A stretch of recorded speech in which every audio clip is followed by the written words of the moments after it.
মহিলাদের পর্দা কতটা? মাথার চুল থেকে নিয়ে পা পর্যন্ত গোটা অঙ্গ প্রত্যঙ্গ ঢাকতে হবে। শুধু কাজের ক্ষেত্রে হাতের তালু এবং মুখমণ্ডলী বাদ যেতে পারে, হাতের তালু মুখমণ্ডলী বাদ যেতে পারে। মহিলাদের জন্য কাপড়ের কয়েকটা আপনার শর্ত আছে। এক, পর্দা করতে হবে ফুলফিল। 2 নাম্বার, কাপড় যেন হয় ঢিল ঢাল। 3 নাম্বার, কাপড় যেন হয় আপনার পাতলা নয় মোটা। এই সমস্ত বৈশিষ্ট্যাবলী মেয়েদের থাকা উচিত। কিন্তু উল্টা আছে না নাই? দেখবেন মেয়েদের কাপড় সব থেকে পাতল আছে না? হ্যাঁ, মেয়েদের কাপড় সব থেকে পাতল। 2 নাম্বার, ছেলে অপেক্ষা মহিলাদের কাপড় বেশি টাইট। ব্লাউজ পরবে খুব টাইট। চুড়িদার যদি বানায় তো কিনা চুড়িদার বলে ভালো লাগছে না।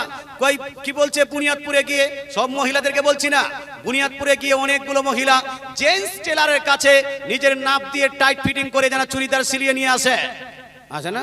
এইদিকে নাই, এই সমসপুর গ্রাম না, সব এখানে পাক পবিত্র মানুষগুলো বসে আছে। মুসলমানকে এখনই মনে হজ করে আসলো।